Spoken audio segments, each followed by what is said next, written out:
Welcome, Guardians, to another episode of the Destiny Tracker podcast. I am your host, Jay, the content manager here at the Tracker Network. And joining me this week is my amazing friend and co-host, Jay Rambo, 919. Jay Ram, what's up? How you doing? How are you? I'm good.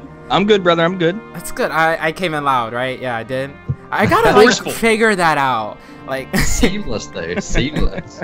Not as loud as usual though. Like the last few times, it was like, oh, but it was like this time, nah, dude, you good. All right, good. Our special guest co-host this week is Darkside royalty Joker. Joker, welcome back to the show. Your third time on. I know, right? What's going on, guys? Joker back again, once again. Super excited to have you back on. Stay frosty. Our special guest this week is An00bis. An00bis, welcome to the show, my friend. It's hey great guys, to have you here. Thank you so much for joining us. Very excited. It's going to be a great show. We have a lot to talk about this week. As always, we're going to start off with our content creator Q&A. We're going to dive into our most fun. We're going to talk about Tracker Network news because we're not going to do Trials of the 9 this week because, again, those stats are really depressing, so I really don't want to talk about that. And then we're going to talk about the TWAB this week and then our last word segment, and then that will be all. But before we get into all of that, as always, I do have a few announcements to make. So you guys can follow the DTR podcast on Apple Podcasts, Podbean, and the Google Play Store, our Destiny Tracker podcast. The show is recorded on Fridays at 7:45 p.m. Eastern, live on twitch.tv/DestinyTrack. If you guys would like to support the show, you guys can subscribe on Apple Podcasts and make sure to follow us on Podbean. You guys can also use our promo code DTR for 10% off your Gamer Subs GG order. And also, guys, I am proud to announce tonight that Joker here is now an official co-host here on the DTR podcast, which is actually really exciting. I'm excited. Again, Joker, thank you so much. I know you've been on 3 times in a row, and now you're here for good. Well, you know, I mean, I figured if I'm gonna get called up like almost every week, I might as well just be here, right? Like, true. That is true. a couple more weeks, you'll be able to change your address to 123 Easy Street with all these big paychecks you're going to be getting. Right, yeah. Oh, yeah, a lot of big paychecks. No, I just plan on making the cuts from the videos and just uploading them, and that's going to be my content schedule now. There you go. All right, guys. So, An00bis, I do want to start off with you here. Do you mind telling us a little bit about yourself? No, sure. So I've been in the Destiny community now for probably 2.5 years. So we kind of come from a slightly different angle. So we're content creators in that we make live events. So we're a big live event and tournament community organization over here, I guess. So we started as a small clan in Destiny. We're kind of all a little bit older, figured we weren't going to be the top 1% competitive guys. So we wanted to try and create a tournament that worked for us and like reminded us a little bit about the sofa gaming that we all used to do as kids and all that kind of stuff. And then luckily for us, it kind of picked up momentum and ended up turning into this huge LAN event that was supported by Activision and a few big sponsors, and we ended up making a load of money for charity for it. So obviously, as soon as that happened, we figured we'd better do it again. So we've done 5 big live events now, so across the country, and now we've got a full event calendar for the year, essentially. So all we do is bring people together to play games, give away some prizes, raise money for charity, and get drunk. That's pretty much it. So nice. Seems to go down well with the Destiny guys. I mean, that's what I'm doing right now. I kid. In the next few years. So it kind of, obviously it started as a small LAN tournament, so we had no real big aspirations for it, but I think we all know the direction that esports is going. And we see a really big opportunity for the 99% of people that want to play games and want to play in a tournament in a comfortable atmosphere and experience that whole tournament atmosphere, and take that forward. So, I mean, inevitably when you run these tournaments, you're going to have the big skill gap difference. So something we saw over the first 2 events was that the IAMs of the world were absolutely stomping the casual clans. So we have started to see like a big separation in how we run this kind of stuff now. So I can see it that we have a social tournament that runs into a big competitive tournament. We'd love to do it in arenas and have a big opportunity there to try and give something to our broadcast community too, as well as our live community, because that's something we haven't really focused on. So a lot of work to do. But you know what it's like, you do this kind of stuff after a day job, don't you? So it's your time's kind of limited a little bit as to what you can do, but we'd love to see it in that situation where we can have this huge social festival, bring in some artists, bring in musicians from the community, and really try and celebrate every corner of it. So that's kind of what we're going to try and do over the next 12 months, hopefully. Sweet. So yeah, man. So when is your next event? In 2 weeks, actually. Nice. So we've, so there's an event over here called Insomnia, which is the biggest gaming festival in the country. So I suppose it's kind of like an E3 type show. So publishers and content creators go down there, but we've been invited to run a tournament for the first time. And it's the first time a Destiny tournament's going to be featured at the event. So really excited. Like PlayStation have given us 3 PS4 Pros to give away, which are somewhere in my office, hopefully not been stolen over the last 2 weeks. So that's our next big step. I'm going to promote our calendar for the year from there. So the one after that's going to be in June. So as soon as private matches drop, we want to be the first people to run a D2 LAN tournament. So we're hoping that's going to happen in June too. So yeah, exciting times. Nice. But the sad thing at the moment is we can only really do nightfall races in D2. So it's the only thing you can really choose from director, and we can't even choose like normal strikes now. So it's kind of limited what we can do. So we're doing a D1 Rumble tournament to cater for the competitive and the solo players, and then we're doing a nightfall race or nightfall scoring tournament too. So yeah, lots to do. It's gonna be good. All right, sweet. J-Rem, I want to pass it on to you, my friend. Yeah. So I got one question. It's a pretty easy one, so hopefully you can answer it. And then depending on your answer, if I come up with a follow-up, I'll give the follow-up. So you mentioned that you like to do a lot of tournament stuff and everything. And right now, I would imagine you're pulling out your hair because their private matches are non-existent. Yeah. And hopefully they're coming very, very soon. That being said, what can Bungie do to actually get the competitive player base back to want to compete in these tournaments and everything? I mean, a ranked playlist is 100% what needs to happen. I think everyone's a little bit depressed that the team that made Halo doesn't have this kind of stuff built into the game already. And we certainly share that frustration. I've worked with Farcog a lot on the D1 tournaments and things, and we saw it going from strength to strength, the community building, getting really excited, and then it was all kind of stamped out when the content wasn't there for us to use and the opportunity wasn't there for us. But 100% there needs to be a dedicated loot system. There needs to be a ranked competitive playlist. And I think, I know we're going to talk about this probably in the TWAB later, about the whole radar situation and trying to separate the way competitive and the quick play playlist works. But I think there needs to be consistency across the two. You just need to reward them differently and give them something else to chase. I don't think making a difference in a radar is really going to make a difference to the way it plays and making it more competitive. But we'll see. I mean, hopefully it's going to come in May. That's what it says on the roadmap. So if they hit that target, then hopefully we can get moving on it. But it is, 9 months after release is quite a long time when you've spent that time building a competitive community. So do you think, because right now there's basically two schools of thought. You love the way that the weapon setup is currently created, or you want to go back to D1, meaning the primary, secondary, and heavy. So right now, the way that the gun, like I said, the gun setup is created. Do you like the way that is, or would you like to see it referred back or referenced back to D1? I wouldn't want to see it go back. I mean, people have fond memories of D1 and these like godlike moments where you're getting like triple kills with sniper rifles and all that kind of stuff. But I think people have selectively forgotten the camping that happened with people started with sniper ammo and people laning. Like if you think of something like Bannerfall, when people are hiding behind trees and all that kind of stuff, like I think people have selectively forgotten all that kind of thing. But equally, I don't think snipers belong in the same slot as a rocket launcher. And I think when the patch hits in March, the real question is going to be, like, does this power ammo increase really mean snipers and shotguns are powerful again, or is it just going to be a rocket launcher fest? And I think that's a big concern for everybody. So we'll see how that kind of plays out, I guess. I think it's fine as it is. I like the two primaries. Like being able to have a primary duel and select between two range options is great. Like using a hand cannon and a pulse, that feels awesome.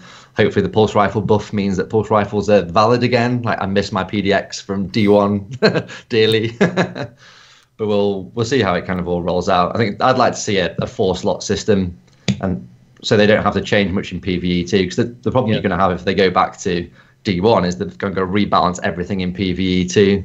Whereas if they just split the slots out, hopefully that satisfies both sides of the argument. But then you're going to have the ammo economy thing to work out too, which we've been fighting against, I think, since the start of D1. Right. So my rotational system. My last follow-up question, because you're kind of you mentioned that you enjoyed the two primary setup, which is I think for PvP I do like that. For PvE I would like to have much more variety. That being said, do you feel as though the weapon perks are up to par when it comes to PvE or PvP, because in my opinion, I don't even look at the perks anymore for the gun. Like, I just kind of grab the gun and go. Yeah, I remember when they started talking about why they were making fixed rolls over like random rolls, and they wanted the conversation to be about the gun rather than what perks it had. But unfortunately, I think that's just made it too shallow. I'm the same as you. If I get a gun now, if I don't recognize the name or it's not a gun that I'm really chasing, I just delete it immediately. Whereas in D1, no matter what it was, you'd still take a look at it. You'd still have a look at the roll. You'd see if one perk happened to make this interesting. I remember when Curtain Call kind of came around as a crucible shotgun and everyone was talking about matadors, and it was with the right roll, this is a thing that could compete, and that would never come around with a static roll system, because you know fine well that it's not a good gun.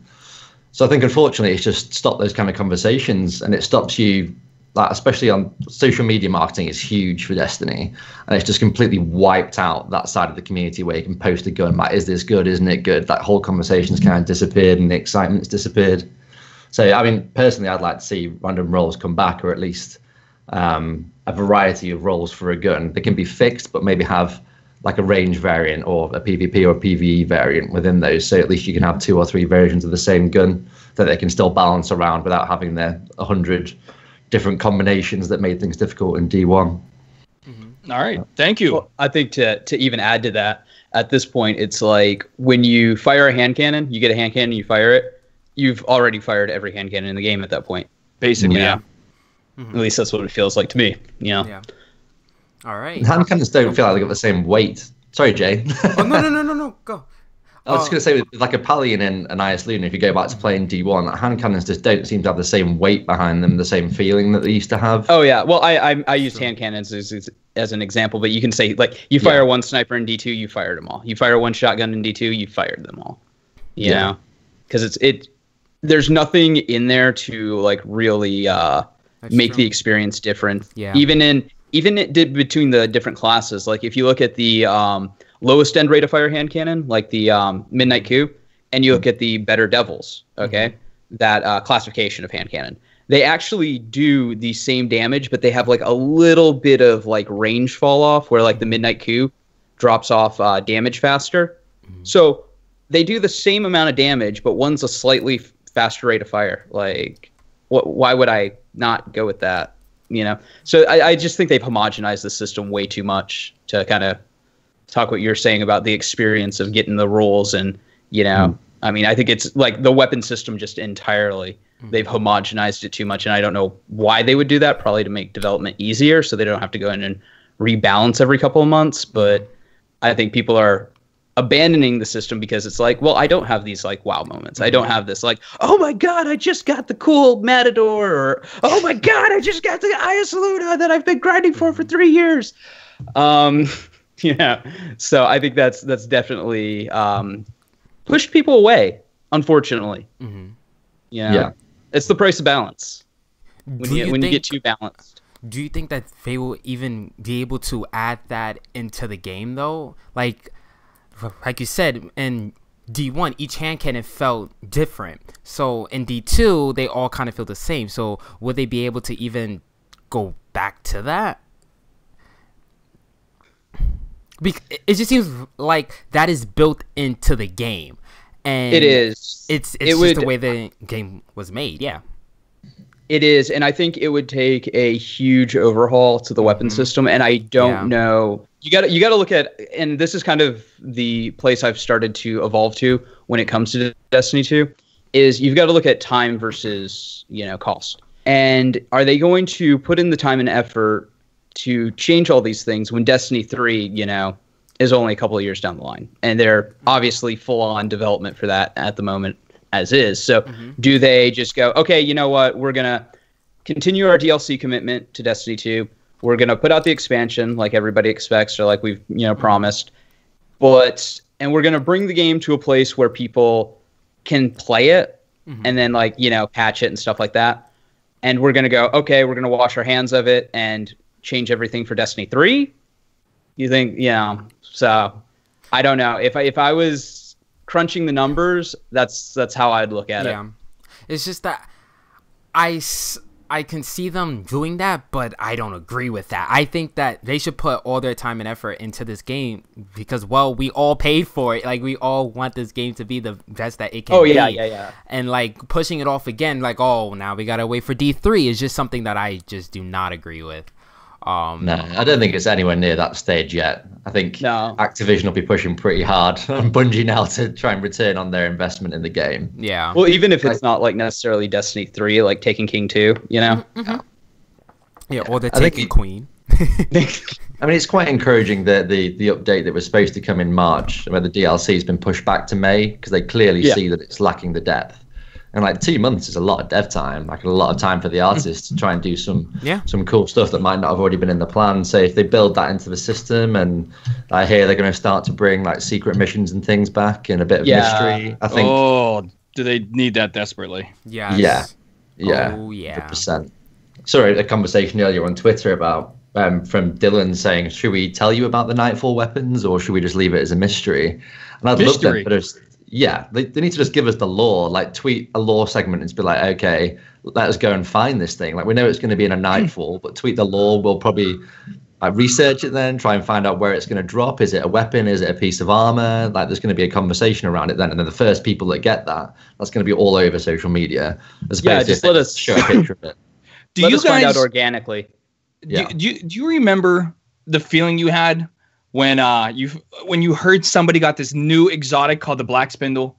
And like you went to Reddit and you're like, what's going on here? You know, and then you read about it, and then I specifically remember texting my friends that I play with. I'm like, guys, number one, I'm at work, so you got to go see if this is true. Number two, if it is, we have to do this tonight.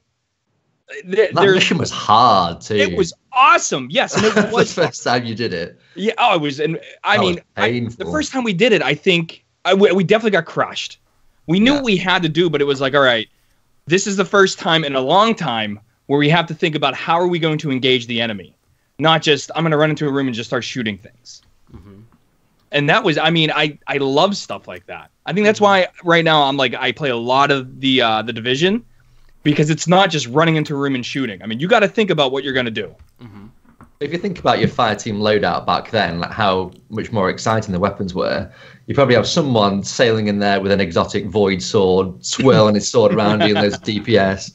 Someone's got a gally, like firing these cluster rockets in everywhere. Like, it was a completely different experience. Don't forget about your tether. You need the tether. Yeah, exactly.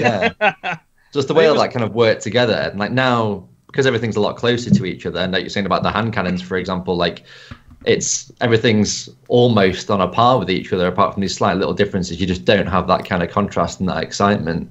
But equally, more weapons are viable, more weapons are usable. So I don't know where you draw the line there. There definitely needs to be separation, but I think you're right. It needs to be perks, not necessarily in how functional they are. There needs to be some variety on that chain. But yeah, I do miss that kind of stuff. I think they should show at least one a Nightfall reward, because at this point I'm like, I don't want it to be disappointing, right? You always have to think about that part too. Yeah, but what if what they show you is disappointing? Then they gotta fix it. I don't know. Well, it's don't put it in the game. When the beta came out, right? Yeah. And everybody was kind of harping on the strike, and everybody's like, well, no. They're not going to show us the best. And you go and play the Destiny 2 strikes, and that's actually one of the more tolerable ones. Yeah. And you're like, oh. Bungie has a really bad habit of showing everything. And it's like, why do they do that? You remember when they were showing off to win back the House of Wolves? They showed everything. Why did you do that? Well, they did it with the Taken King. They showed basically everything. They have to win back those players. They have to make sure those players come back and actually play. It's only a small percentage of us that's like, oh, we don't want to see anything. And as you can see, they like to cater to the majority, and those are the people. Maybe that's what it is. I mean, that's a really good point, because I'm looking at this through a hardcore, time invested, person, and the casual. It's you sold me. Yeah. I think they do underestimate the confidence we have in them, though. And I know that's dissipated quite a lot over the last 6 months. But if they kind of reverted back to the way things were to an extent and started to give us a little bit more mystery and remember what they did with all that little virus thing that was around your head, and they had that. That was map awesome. That was cool. Yeah, that was that's awesome. how they should manage it, as opposed to just literally here's a Twitter video of everything you're going to get in the next DLC. Yeah, or they did stuff like that even way back around the Dark Below. When all of a sudden you started seeing the knights with the sword spawning in different parts of the moth yards, and you're like, wait a second, what the hell is going on here? Where is that? Remember how stoked we were to see if they were gonna do like an event like that would transition us from D1 to D2? And they didn't do anything. Yeah, where were the Vex, man? They should have just been walking around like a month before Curse of Osiris, like checking stuff out. Throw a few scannables in there where we start to wonder what's going on. Well, it's little things like that. I mean, there's no scannables on Mercury either, though. So. No. But it's you know what? It's the little things like that that bring the world that you're currently invested in to life. Yeah. Well, heralding events, like a lot of MMOs do that. Yeah. Yeah. Maybe those people who worked on that left the studio. Like I feel like if they do bring things like that back, they have to do it right, because we're all asking for them to, hey, drop in some I don't know, anything, anywhere. But if they do it wrong, then we're gonna have an issue. Like if they do something like the Black Spindle, but it's not as engaging or as hard as that mission, then well, we're not going to enjoy it, and that's going to be an issue. So they have to do it right. They have to do it right. I'll throw this one out to you as like a heralding event. I just thought of it. So we got rest. No, I did. I just like we're talking about it. We're talking about Black Spindles, heralding events, swords dropping. So we got the Rasputin DLC coming up, right? And inevitably Fallen are going to be involved in it, right? So what if we got like an update, a big content, not like necessarily content, but patches, fixes, stuff like that. And in that, they added something that occasionally when you kill Fallen, they drop something. And you're like, oh, what's this? What's this? And it's kind of like the Delvin fusion rifles, Devin, whatever, from when you were from D1. Doing the Sleeper Simulant quest. Yeah. And so what if they had that and they're like, you getting little pieces of something and it's like, what does this all go to? And then like the time gate would be the DLC coming out, and then you could like finish that quest through there. Yeah. As opposed to like, okay, here's this quest. It comes with the DLC, okay, now pay for the DLC, by the way. Yeah. So it's just like a heralding type event. I feel like Outbreak Prime was such a cool quest, and then they never did it again. Like, it was so cool. And I don't know, but Leviathan really doesn't have any secrets to it. So I would like to see those things come back, but again, they just have to do it right. They just have to. Yeah. They have to do it right. So Joker, I'm gonna pass it on to you for your questions, man. Do I have questions? Do you have questions? I was supposed to come prepared. Actually, no. I do. So you were talking. I guess I don't know if it's a question or a comment, but you were talking earlier about how when you do the tournaments, you have like pros and they come in and they just kind of stomp, right? Like the pro clans kind of stomp the casual clans. Now, again, I just got brought in as a host, so I didn't do enough research.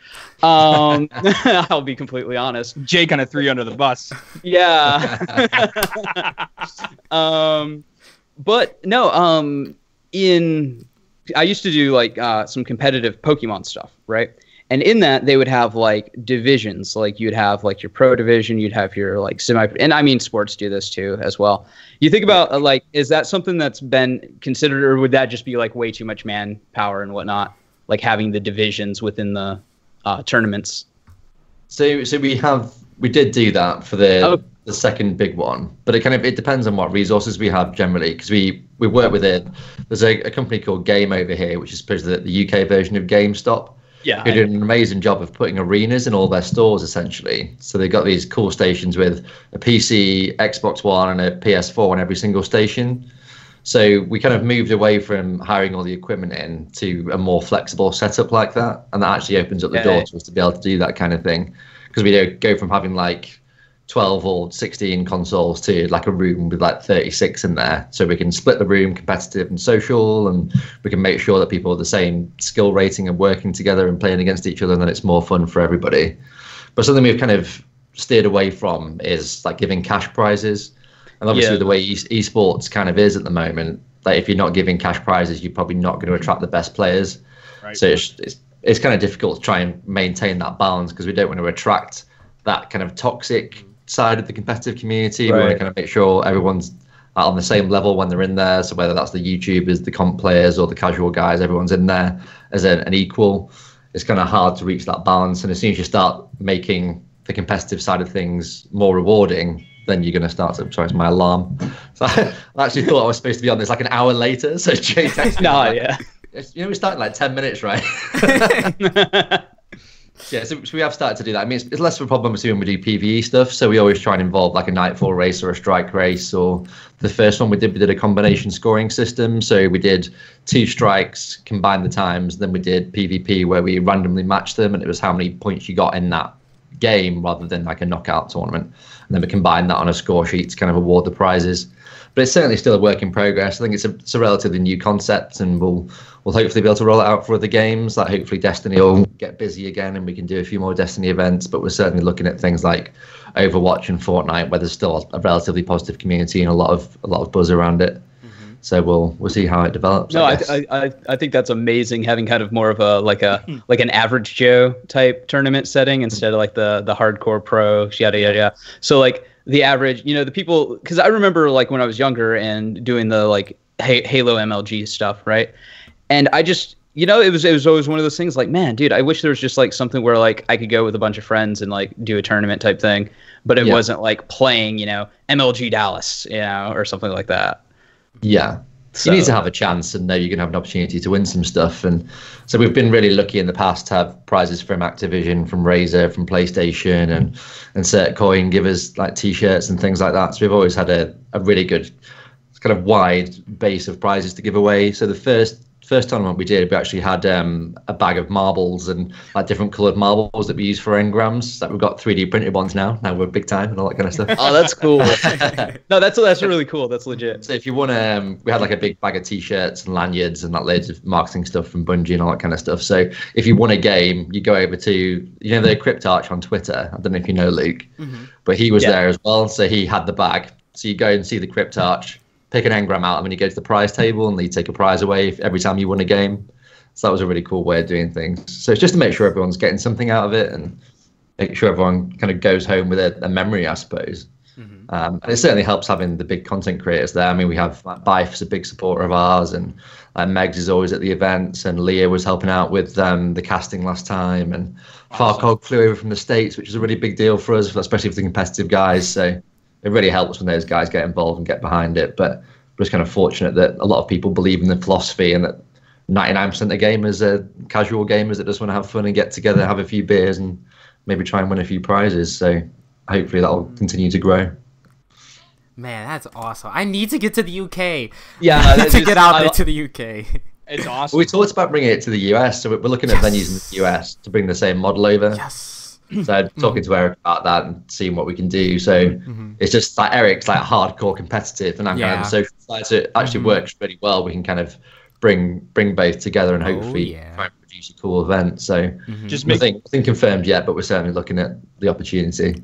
Just make sure you guys set your clocks correctly. We're talking about venues. Don't have daylight. We thought the East Coast was going to be like a really cool place to like do it, so the Europeans kind of fly with quite a short flight. So we're talking about kind of Northeast states and stuff, but then there's a few gaming arenas being built in Vegas. Ooh. And I'm thinking like the UK guys like flying over, like it's gonna be pretty attractive to do like a little holiday in Vegas and do Destiny over there. But we'll see. All right. What to do. You put one up in Vegas, I'll be there. All right. Any more questions, Joker? Actually, yeah. All right, sweet. Because you were talking about memory, you know, take away a memory. What's some of like your favorite memories of doing this stuff? Oh, it's tough, man. Like by the time the night's finished, it's kind of like 1 a.m. by the time we finish doing like the raffles and all that kind of stuff. So on top of all the competition stuff, we always do an after party. So the after party is called Guardian Down.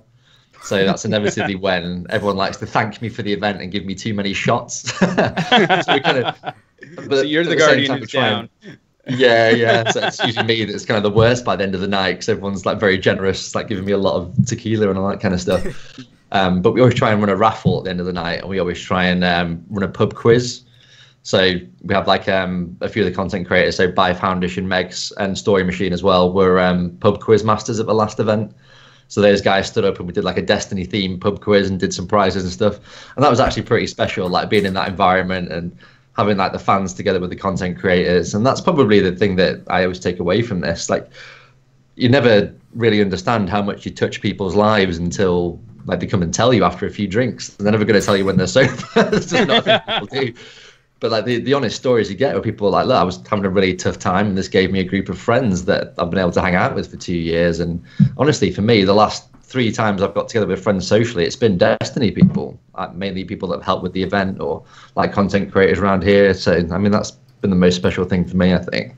Because I was in a similar boat. I moved down to Birmingham. I used to live in the northeast of the country, which is a good sort of 200 miles away, which isn't massive for the States, I understand. But for a small island folk, that's quite a long drive. So I kind of moved down here. Not even out of Texas at that point. Yeah, exactly. Yeah. So it's kind of it was a great thing for me. So I came into this without an immediate friend group in Birmingham. I managed to build that around here, like, purely through gaming and through Destiny. So it's only really when you reflect on it, you realize how kind of special it is and how many people's lives you touch with it. Yeah. Whoa. Sorry, I get a bit too deep there. No, Dude, no, cry dude. together. No, I've been there. You know what it does? Hold hands. It makes you it makes you really think about how awesome this game really is, and how everybody involved, I don't care if you're the super positive people or the salty people, everybody, I think at the end of the day wants this game to be the best thing that it can be. Exactly. We all want it to be just fantastic. So at least hopefully everybody can agree on that, because you nailed it as far as the friendships and everything. I personally, I don't even like leaving my house like other than work or going to places where specifically I have a vested interest in. That's it. Like, I don't. My sister's having a birthday party tomorrow for my nephew.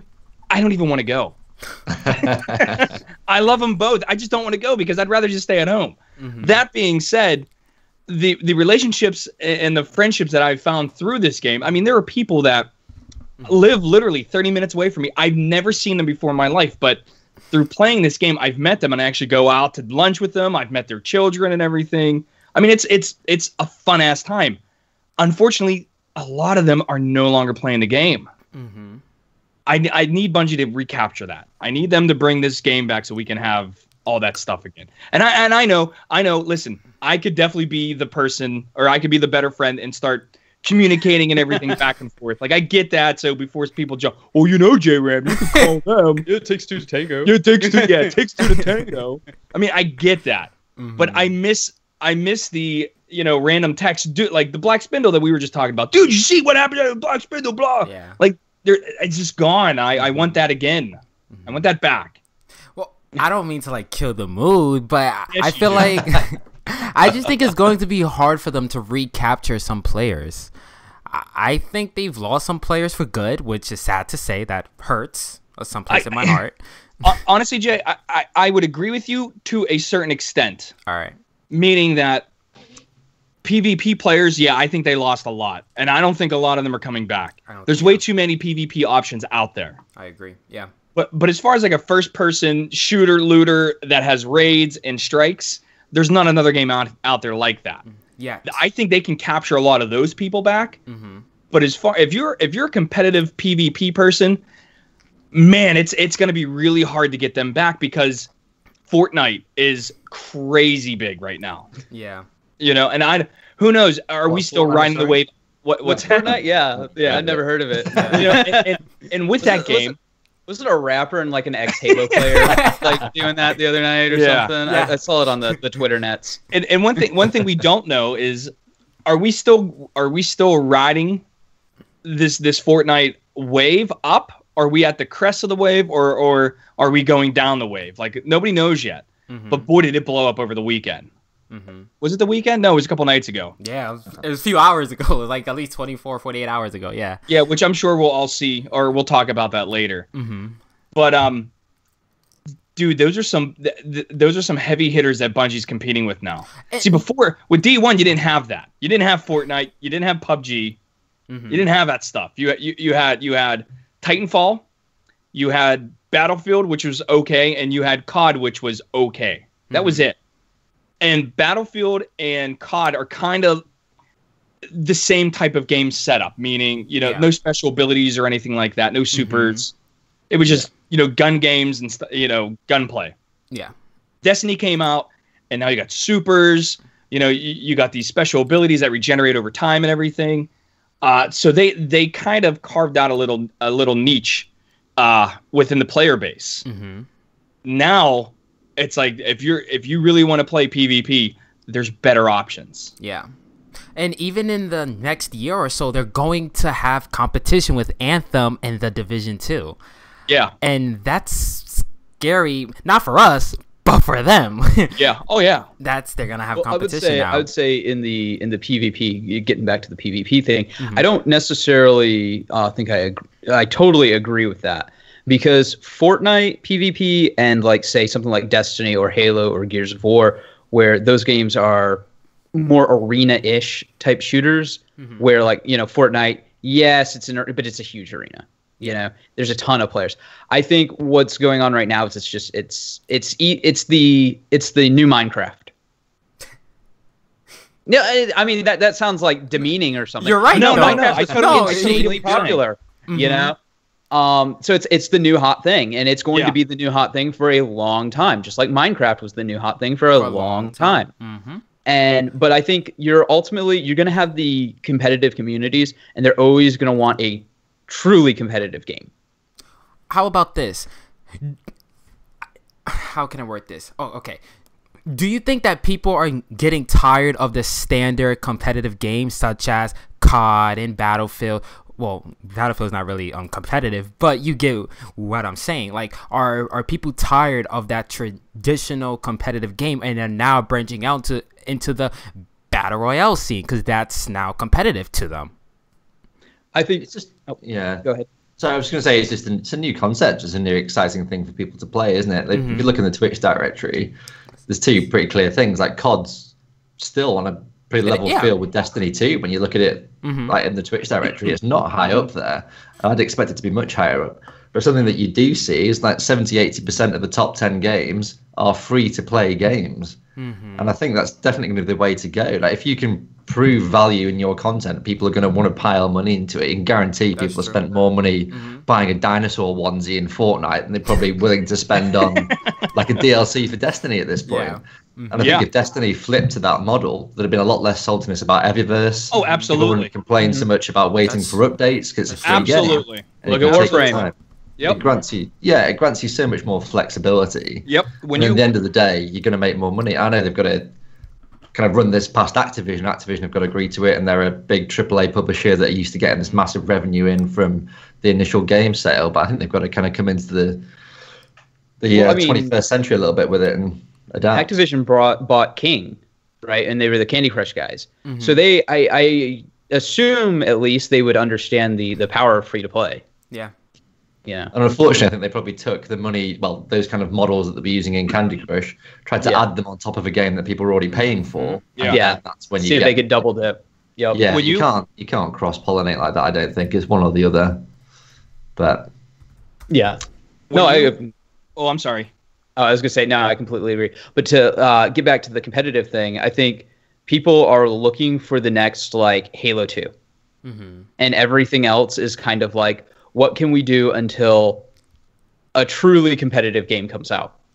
The next Halo 2, the next League of Legends, the next, I mean, Overwatch was kind of there, but then a couple updates later, they killed it, I mean, not killed it, but it's a lot of people are losing interest in it because they just don't like the way it's balanced, Yeah. So CSGO is the only real first-person skill shooter that's in the kind of current esports atmosphere, isn't it? There's nothing else really. There's nothing that's really competing with that. Rainbow Six Siege maybe, but even then, that's the scale then is so different that you can't really put them in the same the same boat. But I think we need like another Unreal or, dude, another Unreal, that'd be awesome. let's do that. Like, hold on, like an actual Unreal, hold up. No, what I was going to say is when you create a free-to-play game, you are really investing in your team that builds that game, because let's be honest, there are no barriers to entry for the consumer to get into that game. So you got to put the best foot forward when you go ahead and release that game. And if you guys remember, there was very little advertising for Fortnite when it first came out. A lot of people didn't even know what it was. They thought it was a zombie game. Then the Battle Royale mode came out and people started jumping on the bandwagon for that. Now look at it. Now they are aggressive. They got all this player investment. They have celebrities playing it with Twitch streamers. Yeah. They have professional athletes, playing it or wearing like a hat or a t-shirt. Mm-hmm. All that marketing was after the game was created and already released. Right? Mm-hmm. So, and I said this a long time ago on the show, Jay. When I see a game or a movie or like an album come out and there is a massive marketing push for it, I get nervous because I'm like, why are they pushing this thing down my throat so much? Yeah. Is it because they know it's not that good and they need to make the upfront or the upfront sales, as much sales as they can upfront, because they know in the long run this isn't working. Mm-hmm. Whereas Fortnite completely flipped the model on that. Mm-hmm. Now Fortnite. I mean, my dad, who can barely spell computer, knows about Fortnite. Yeah, and this is my dad we're talking about. Like, he doesn't know any. Well, I mean, he knows a lot. I don't want to make him sound like he's an idiot. But what I'm saying is, like, my dad is a blue collar worker. He's been like that. He always worked his whole life. So for him to sit there and go, "Hey, what's this Fortnite I hear the guys at work talking about?" I'm like, well, and then I showed him some videos and stuff. Mm-hmm. Oh no, my dad did the same thing. Oh yeah. My dad knows about the Destiny podcast that I like to do and stuff like that, and how I like to do like Destiny videos. He's never once asked me what Destiny is. He just goes, "Oh, okay, that sounds like." I'm like, yeah, thanks. Way to make me feel like a piece of shit. But no, seriously, free-to-play games, man. Yeah. They got to put their best foot forward because they need the player investment. Mm-hmm. And like An00bis said, you want to buy that T-Rex onesie, Yes. go for it, Uh-huh. because it's free. I mean, the game's free to play. Like, all you got to have is a hard drive to download it. Now you don't even need that. You need a cell phone, Just right? a cell phone or an iPad or just a tablet. Just anything now. And that is huge. To me, I think that's huge. Yeah, it's unbelievable. And then I just remember the marketing campaign for D2. It was all over the place. Dude, they had D2 onesies in the store to sell. Like, they was I selling know. that. Oh, I made a joke about those being cult robes. Yeah. Warlocks good. only. Yeah, I had a whole right. bit about it. Next question. Joker. Any more questions? Nah, dude, like, yeah. All right, guys. So let's get into my favorite segment of the show, which is the most fun that you guys had in video games this past week. So, Joker, I'm gonna pass it on to you first, my friend. Oh, dude, I've just been playing a ton of Gears of War 4. Like, Nice. that game's like dead, but the people who play it. Okay. And it's no, dude, that game is so good though. Like, I passed on it when it first came out because I was like, nah, dude, I don't like this. But I had a buddy who Faison, who's always into, and he loves chainsawing things in that game, right? And like, just the hate mail he would get, and I'm always hearing about it, and I'm like doing Halo or Destiny or whatever, and he's just talking to me about it, and I'm like, okay, you know what? I'll get it. I'll go ahead and play it. It's like what, $30 now, and then we started. It wasn't even that. And so we started playing it together, and I'm just like, why? It has it's such a slow, methodical game, right? But it has simultaneously the highest time to kill I've ever seen in a game and the lowest time to kill I've ever seen in a game. Like, it can take you forever to kill somebody with the Lancer, like, cross map, or you can get into a group of 4 people, kill all of them with a handful of shotgun blasts, and you have this really cool hero moment. And you're like, yeah, I just capped the hill at 179 seconds, and then you get run up on because spawns are bad. But it's a really, really fun game. I've been enjoying the crap out of it. Is that a play anywhere game? Yeah, you can play it on PC and stuff. Oh, that's awesome. Oh, dude, I might have playing looked with at people on PC is amazing because they have world chat. Okay, so you can see the world chat on console. Okay, so Interesting. they'll like you'll be like like killing them because Gears of War has amazing executions, and one of the best ones is you chain to a pistol and you like just get on top of somebody, you start beating their head out, and it's like it lasts for like 30 seconds, and you're just sitting here. They have to watch you do it too. So like people on computer chat, they'll like be typing, they'll be like swearing at you and stuff, and it's like I feed off it. I'm like, oh no, this is such an unhealthy obsession, but I love doing this. And then somebody will run up on you and shotgun you, and you die. But you're like, yeah, but I had to make that guy watch. Nice. All right, An00bis. So I've kind of been diving into Subnautica. Don't know if you guys I've heard a lot of good things about that. Yeah, so it appealed to me. I actually did marine biology at university, so I'm all about like diving and fish whispering and all that kind of shit, like riding dolphins into the sunset. So someone suggested this to me, like a survival game where you crash on this ocean planet and you basically start with nothing, and the idea is you got to try and get off the planet. And like someone said, it was a little bit like No Man's Sky, but I think that's doing it a massive disservice. And it's this incredible game where you basically start, like I said, in this like little live pod. You poke your head over the parapet, and there's just this ocean around you and this massive ship that you kind of crashed on. So you start to explore, pick up resources, and start to kind of find these little blueprints of things that were kind of falling off around the ship, and you start to develop like your resources and your submarines and all that kind of stuff. But it's super addictive in that every time you play it, it just keeps you going a little bit more every time. It gives you a little bit more story, gives you a little bit more resource, or you'll stray off into the wild somewhere and you'll find this like alien cave and get a bit more story and all that kind of thing. And the most satisfying thing this week, I made my first ever like real submarine. Like our events are called Get Wrecked, so I've got this like massive black and gold submarine. You can name your submarines. It's just a Get Shipwrecked across the side of it. Yes. So I just like screenshotted that and I was like, this is a proud moment in my life when your submarine is on brand. That's awesome. The HMS Get Wrecked. Yeah, exactly. But equally, it's fucking terrifying. Like as soon as if you're playing around the coral reefs and stuff where light kind of gets to you, it's fine. You can see what's going on. You cook some fish and all that kind of stuff, do all that the little like hairy fairy stuff. But then when you get down to like 200-300 meters, you get these like Leviathan class things like swim past you, and all you hear is like sound effects down in these caves, and it's really claustrophobic in parts. And it's just the atmosphere within it's really cool. And it's something like 20 pounds on Steam. It's like a really cheap game, and I've put 20 hours into it, and I don't feel like I'm even halfway there yet. So value for money wise, I can definitely recommend it. Sweet. It's a cool experience. Awesome. J-Ram. Well, let's see here. The first game would be The Division, obviously. It's so fun, and it's like I said, I like the combat in it where I just don't run into a room and just start shooting things. Like, my actions have consequences. So I dig that. And I did something else. I played another game this week, and I didn't play it because I'm salty. I played it because I wanted to see what drawn or what I can't think of the word right now. Who gives a shit what the word is? I'm just making a sentence. I wanted to compare the two games to see what it was that really got me invested in this. So I went on my Xbox, I deleted my Titan and D1, and I started all over again. And as I was playing, I kind of wrote down some notes. So here we go. Ready? I'm ready. D1 missions. All right. This is what I when I was thinking about D2 and stuff like that, I was like, oh yeah, that's not there, or oh, I really like this, and I know why. So, for one, the D1 missions are actually interactive.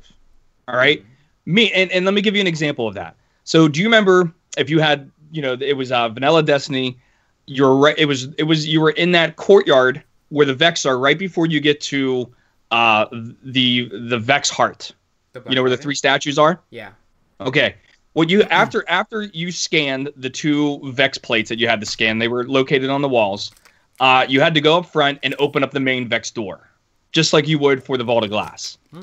And when you scan that, like this like piece of glass kind of like formed, and it separated, and the light went through the glass, and it spread the light out into different beams, and that opened up the door. There's nothing like that in D2.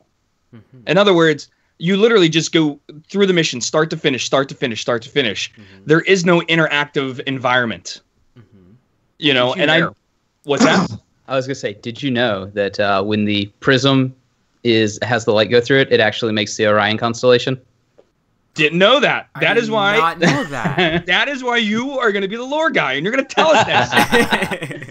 Okay, but yeah, there's nothing like that in D2. Mm-hmm. So then I just think to myself, yeah, this is one of those things that I remember playing this for the first time. I'm like, man, that was awesome, because it was like, what is this thing opening up?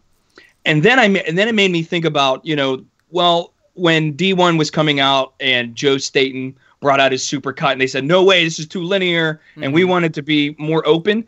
If you think about D2's story, it's linear. Yeah. There's no customization whatsoever. It's you just go to these planets, you get the band back together, and you save the day. All right, I'm not done with the D1 missions though yet. Number 2. Brace yourselves. Yeah. An00bis, I hope you brought an extra pair of pants. All right, I'm not even Mr. wearing any, you cool. The joy of Skype. Work up top party downstairs. Dude, I even got boots on. What are you talking about? Nice.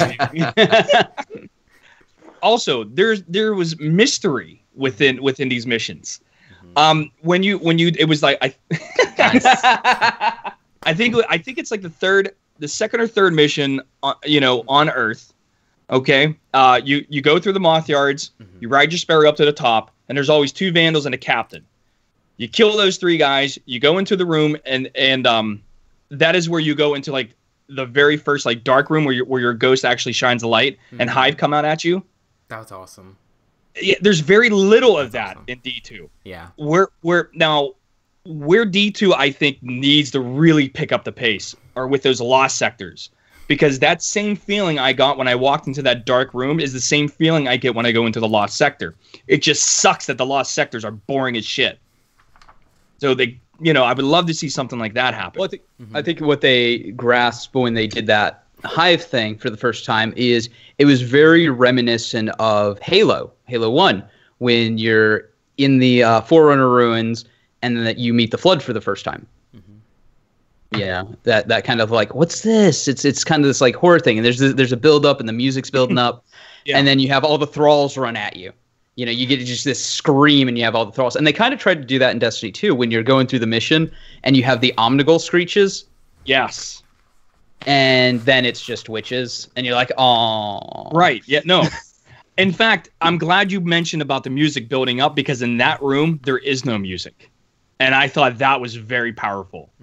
Because like again, if you don't hear anything other than like you're in a dark room, you hear some raindrops, and then all of a sudden there's no music, you just hear the teeth chattering of the thrall. It's like, holy shit, this is actually really interesting. Like, what the hell is going to happen here?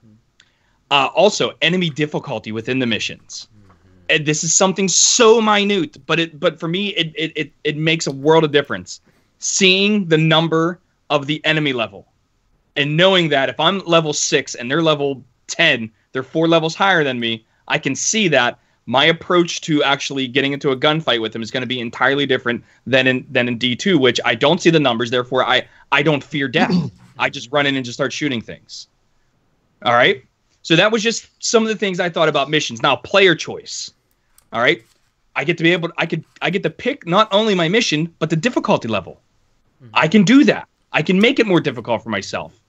That's true. Big. This one's huge. Ammo synth.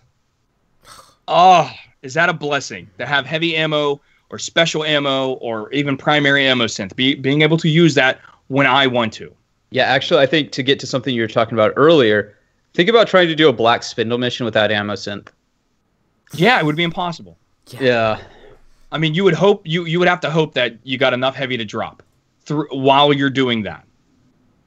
That's a fundamental mechanic they probably need to change. I think everyone's complained that if you're going to get put to the back at the start of a boss fight, you should be given the ammo you had at the back of the start of the boss fight too, because otherwise that would make sense. You've got no way of grabbing more. Like, you're just looking for yellow bar enemies to try and chase around to try and get some ammo bricks out of, aren't you? And I know they kind of try to get around it. If you look at the dogs and Leviathan and things, they try to put a resource there for you to try and get ammo back together. But really, if you're going to do that properly, you've got to do it a few times, and not every encounter has that opportunity. Yeah. So they either need to bring that back in or just give you a block of heavy before you start a boss fight. I just don't. Yeah, it's very reminiscent of Crota, when you're like, okay, guys, let's get heavy and wipe. You wait more for like heavy 2 and minutes white. for that one guy. Oh, who's trying to do the no land beyond? Oh, yeah, yeah. Like, hold on, I gotta move my no land beyond for my.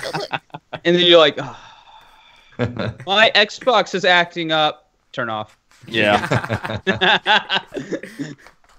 Also, there's a lot of player investment in D1 as far as the bounty systems. Now, I know when you land on a planet in D2 and you hit the options button or whatever it is you hit, those 3 little things pop up on the side, but that is not the same. And you have to go to the planet in order to see it. You can't just like look at it from the tower. I think that's so dumb.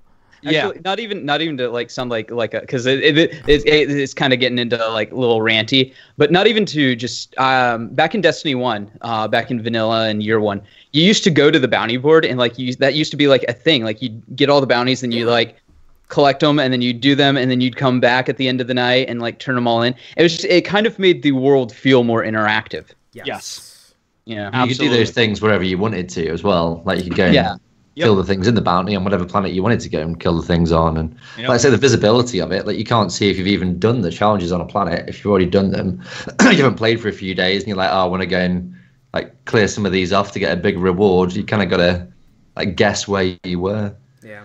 Well, yeah, because you gotta pull out your ghost and you can kind of see it, but then sometimes it doesn't work. Yeah. Yeah, depending on what's coming in the other side of the screen.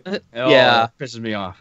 All right, and here's the one thing that I did in the game, and I was like, oh my god, I would love to be able to do this again. And it actually works off of the bounties and player XP, increasing the weapon damage of my gun.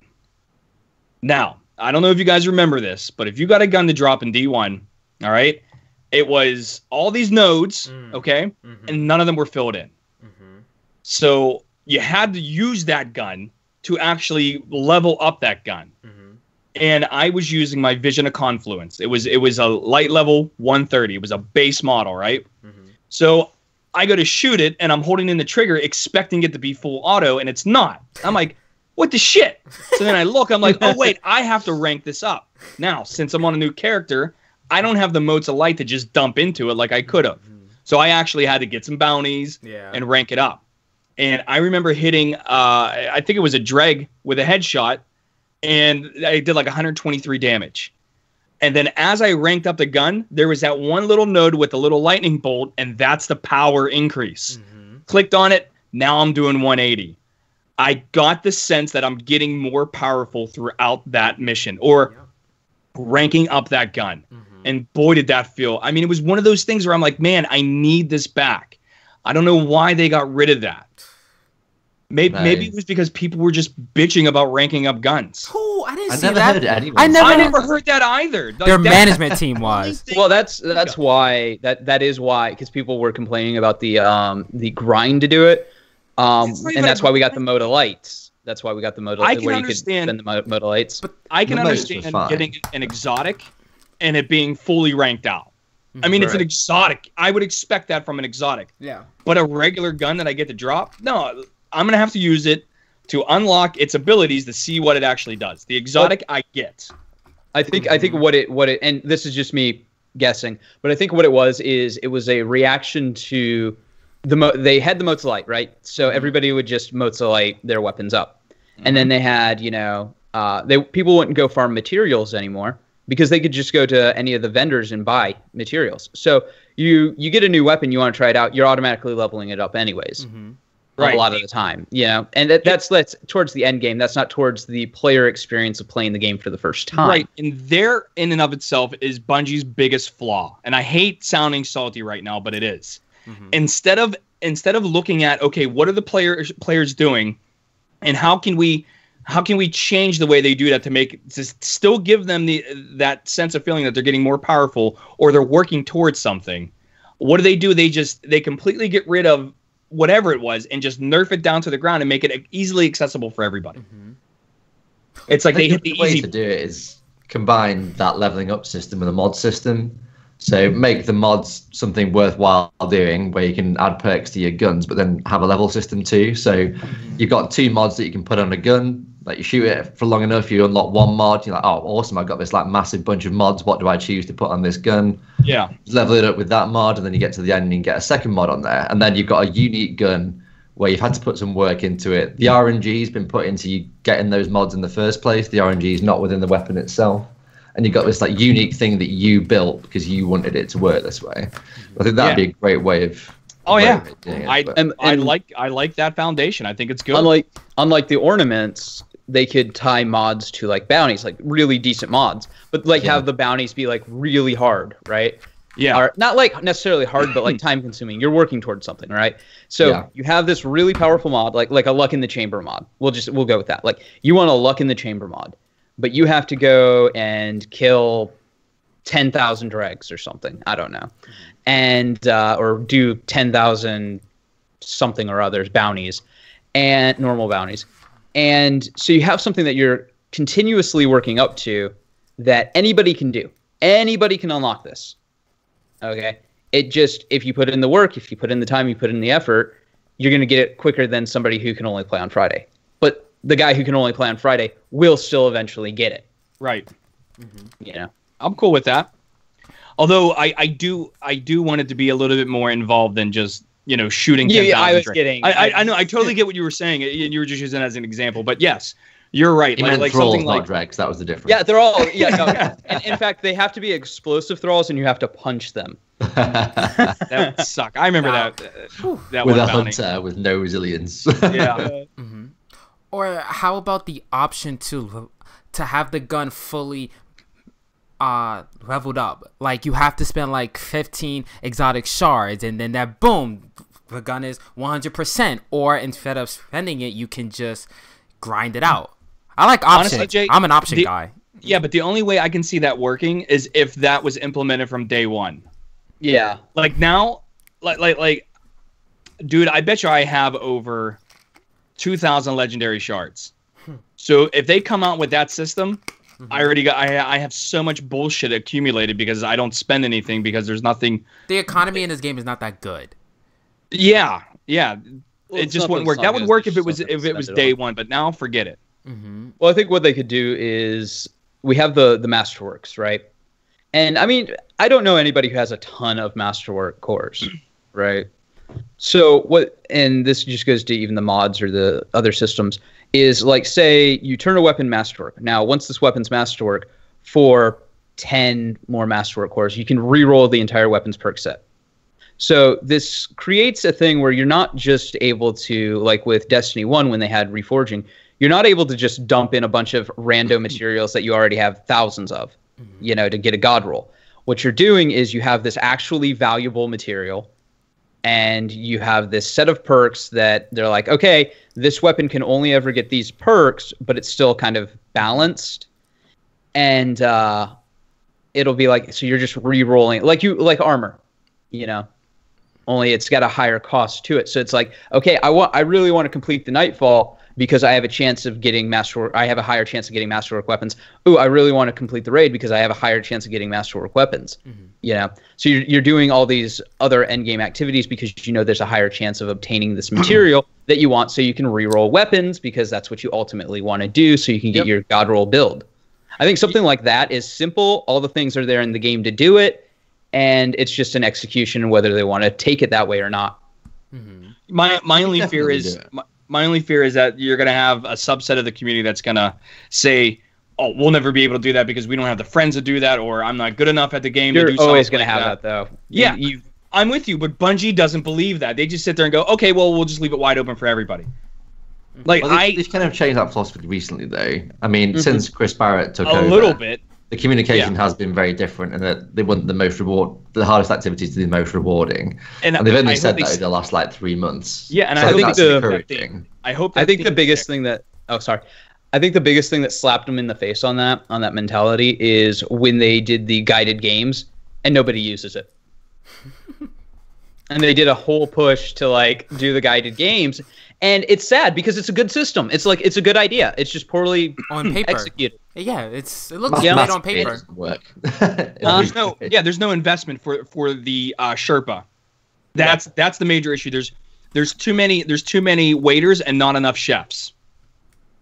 Yeah, and if the Sherpa could go in and be like, oh, if I play this, if I keep playing this, I can get it. Like say there was reward tiers for like Sherpaing.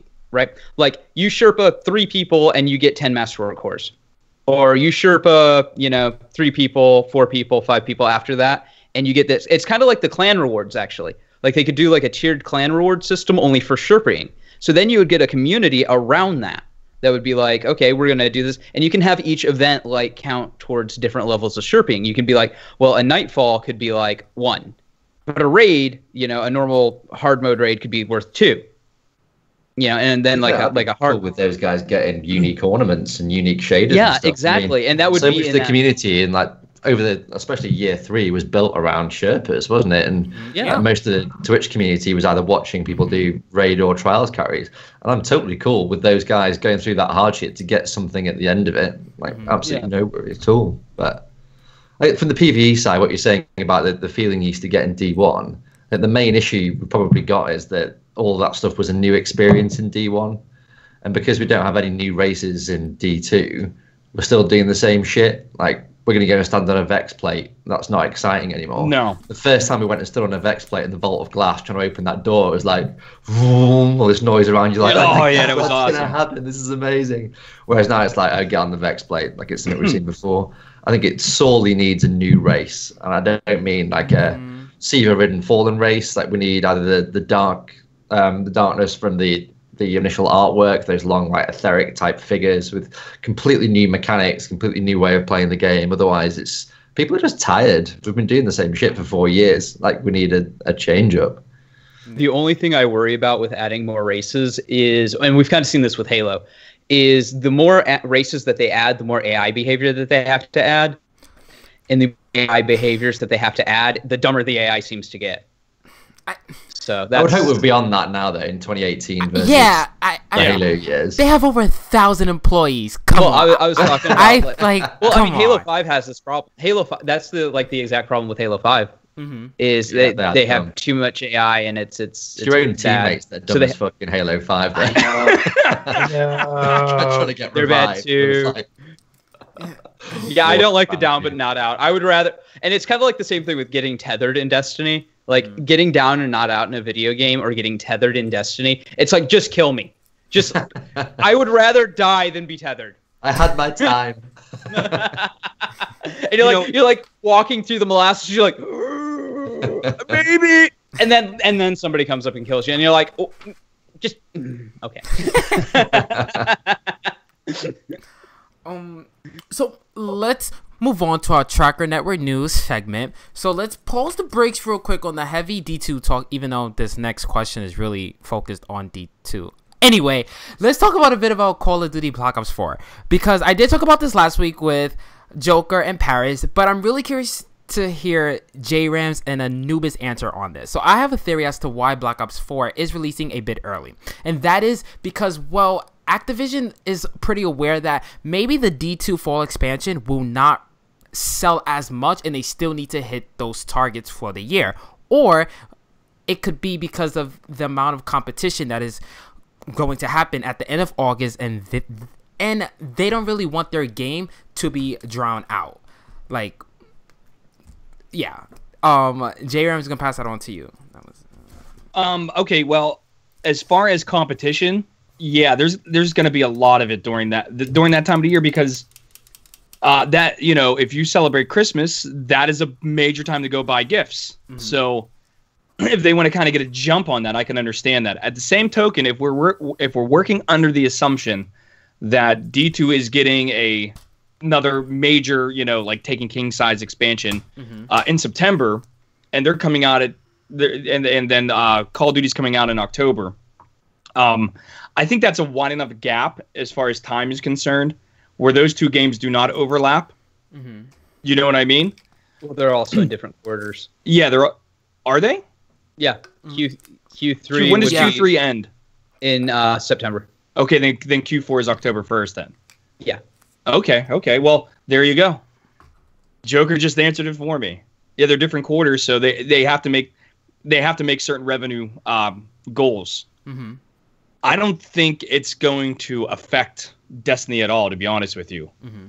Because they're like I said, PvP. I don't know too many people who buy Call of Duty for their PvE experience. They buy for multiplayer. You know, like, so I don't see a lot of Destiny people jumping over there on Call of Duty because they're, you know, the storyline is just amazing and stuff like that. Like Call of Duty, once the story's complete, that's it. You never go back to it. Mm-hmm. Whereas Destiny, you can continuously go back to it, provided that player investment is respected. Mm-hmm. That's true. An00bis? It's a difficult one. Like I said, I don't think they cross over really.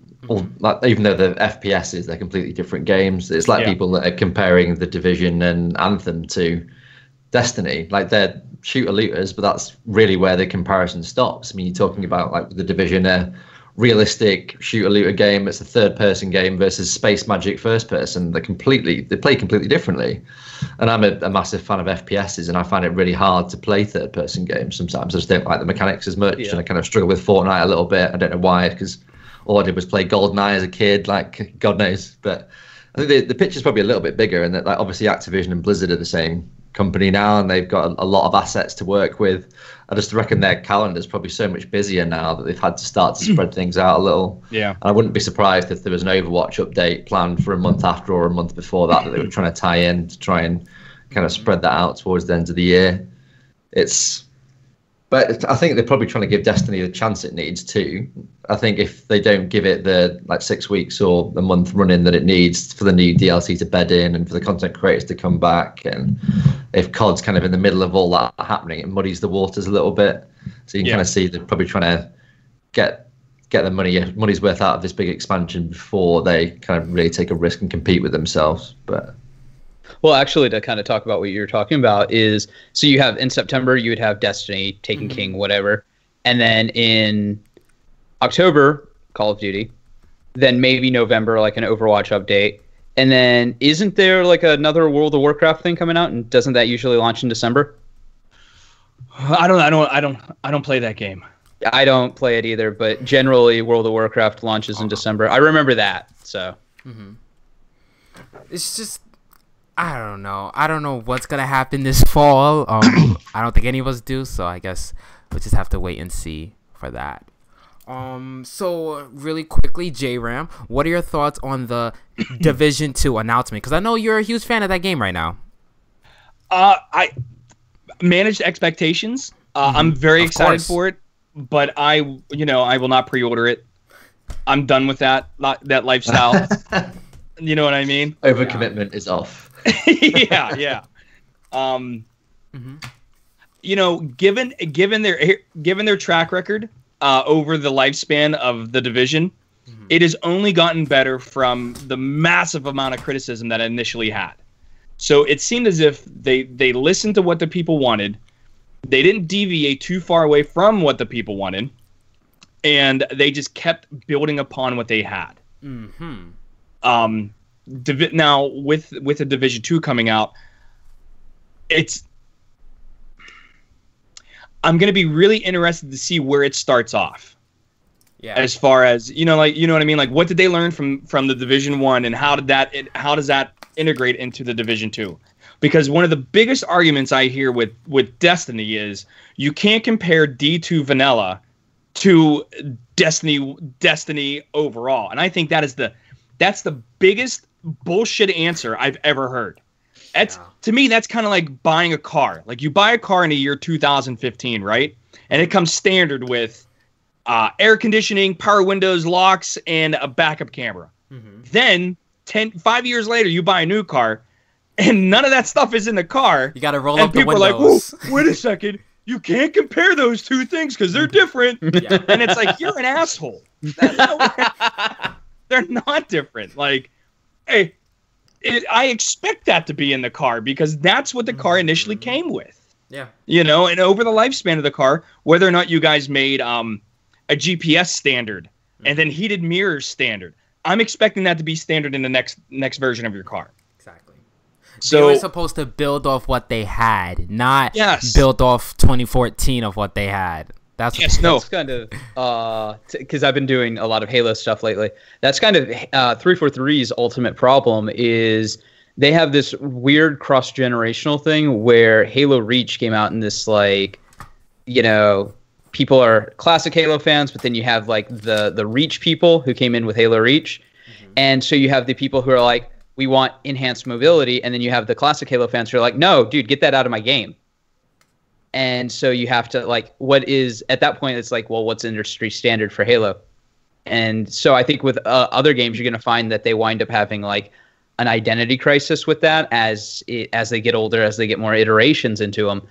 And it's going to wind up, Halo is going to be a really great lesson for a lot of game companies to look at and go, okay, what's going to happen when we inevitably change our formula, and how can we learn from the backlash that that's going to bring? Yeah. How do we innovate without alienating? Right. Case in point, and Stormblade 69 is in the chat right now.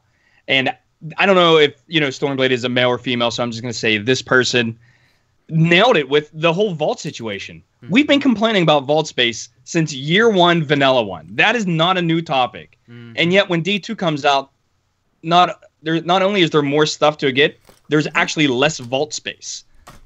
And it's not even organized properly. And their reason for not expanding it in D1 was because of Xbox 360 and PS3, and now with D2, they don't have that issue. So what's the problem now?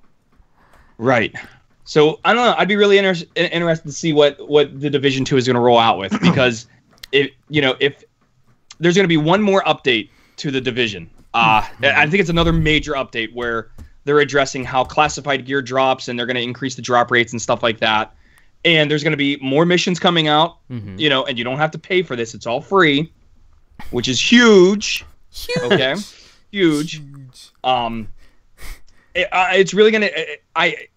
I'm really excited for it. I'm not gonna pre-order it. I'm gonna wait at least 2 to 4 weeks to buy it, because we all know the first couple weeks everyone has the biggest boner over the game. Oh, it's amazing! It's this, it's that, and the problem with the games that we like to play, such as Destiny, Division, even your MMOs, okay, is up front, you fall in love with it. It's great all the time. But 6 months later, does it still have that staying power?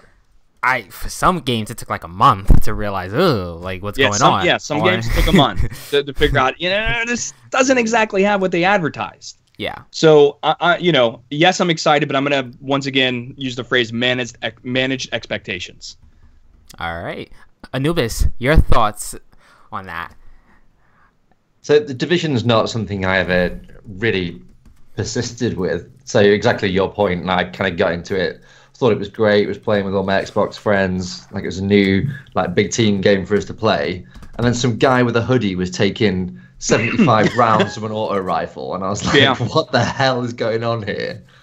And the loot wasn't exciting for me. So obviously coming from a Destiny world where you're getting all these crazy exotic helmets and Galahorns and all that kind of stuff, you're like, yes, a new bobble hat. I am psyched for this. Well, so one of the assumptions because I was with you on that, with the whole, this dickhead has a hooded sweatshirt and it's taken me 4 clips to kill him. If you work under the assumption that they're wearing bulletproof vest, then you're okay. Then that kind of makes sense. Yeah. But if you if you were to look at interviews of the developers who actually created the Division, as soon as somebody would refer to it as a third-person shooter, he would cut them off mid-sentence and go, "No, this is an MMO. This is a game where you're going to have to go out and loot and shoot things." So it's really interesting to hear the developers actually refer to their game like that, because I'm with you. The whole when I initially started playing it, I'm like, he's wearing a t-shirt, and I'm lighting him up with bullets. It doesn't make sense. In Destiny, it does make sense, because maybe the Thrall have this really thick skin that you got to hit a couple of times before it actually breaks down. Yeah. I get that, but I'm sorry I cut you off. So please finish. You could say that I'm excited about it. I just hope to God that all the developers have learned the lessons from each other. Like all the stuff that went on with Battlefront and the microtransactions, I would have hoped Destiny learned from, but didn't really pay enough attention to that to not really make the same kind of mistake. And like you say with D2, it wasn't quite the continuation that we wanted. I just hope that the Division developers and the guys at Ubisoft are looking at what Bungie have done and been like, okay, let's not make this mistake. And if we have to push it, we have to push it. Let's just make sure it's the game that people want. I was watching an interview with Shigeru Miyamoto, actually, and he made a comment like, if you put out a bad game, it will always just be a bad game. If you wait 6 months and put a good game out, it's got the opportunity to be a good game, and you can work from that. Like, there's no problem with delaying things. It's all about the product that you create. I like that. Yeah, it's a really interesting interview, actually. Yeah, I really like that. I think I watched that same interview. Even though Nintendo are fucking crazy. Yeah, why are they like marketing, that? Like, I can't watch their interviews and stuff. Like, it literally breaks my brain behind the eyes because it's so like 1980s. But like, they've been doing the same thing for 20 years and they're still absolutely killing it. So you kind of got to respect them for that. And their principles behind it all, like, you can't argue with it. Like, I don't think they've ever let anybody down. I've never been let down by Nintendo. I don't think that's ever happened in my life. I've never known them to miss a release date or delay anything. They just kind of set expectation correctly, which is a big difference. Like, people are just so desperate to get the information out these days, especially the way social media works. It's like, we must announce a release date for this like 2 years in advance, otherwise no one's going to buy it. It's like, it's not the way it works. Like, the cycle's a lot shorter than that. But hopefully they'll kind of learn and get a little bit more disciplined with it. You know, if you guys are ever bored, just go to YouTube and type in like the history of Nintendo or anything like that, like a history of Sega. You're going to get a bunch of different like documentaries, little, you know, mini documentaries and stuff like that. It is absolutely fascinating to learn about that stuff. Yeah, they're a crazy company. Oh yeah, it's so innovative. What do you guys think about all the cardboard nonsense? If I were a kid, that looks really interesting. What can you do with it though? Like, meaning that, you know, anybody can take cardboard and create like a sculpture or something that's really beautiful looking, but how will, or, you know, what does the game or the program or the application look like on the Switch that integrates with something like that? Because right now, everything that I've seen is like, oh, you can create a fishing rod, or you can, you know, go fishing, or you could do like a robot with all these rubber bands in the back and you're, you know, moving your arms and shit's happening. But how much actual creativity and freedom does the person actually have? You know, well, it would be, oh, I'm sorry, Joker, go ahead. I think it's one of those things that it's hitting the same niche market that like the motion controls or the things like Kinect, you know, really got. But at the same time, it's not a $150 investment. It's like you go out and you buy some cardboard and you derp around with it. One of the things you got a dog and then you rebuy it 25 times to your dog do stuff.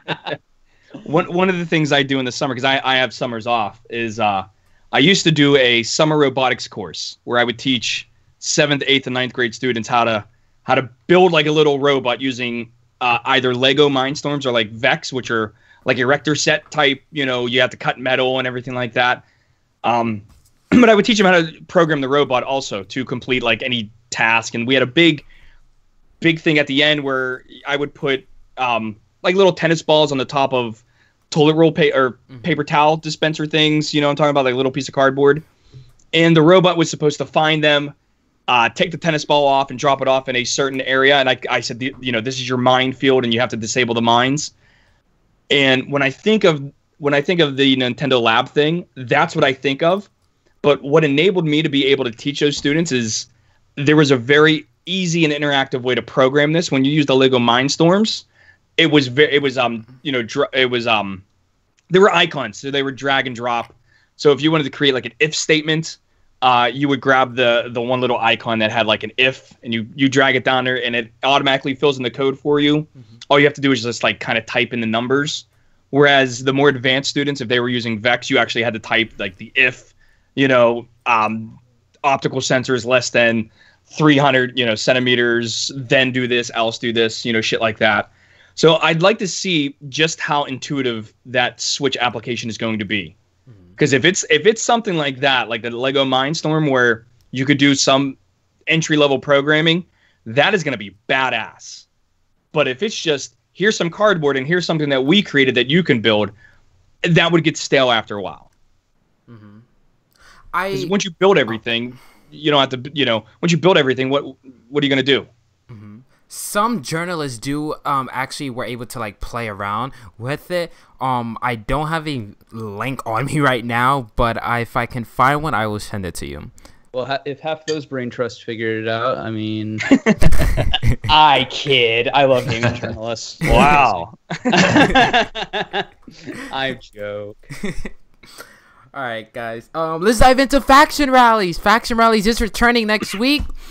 Will New Monarchy will win? Probably, most likely. The winning weapons are a future war called Sniper, New Monarchy, a grenade launcher, so clearly they don't want New Monarchy to win, and a dead orbit sniper rifle. So I mean, they're all kind of equally bad. Yeah, but New Monarchy is the worst. All right. So, what are your thoughts? Will you guys be playing An00bis? Will you be diving into faction rallies?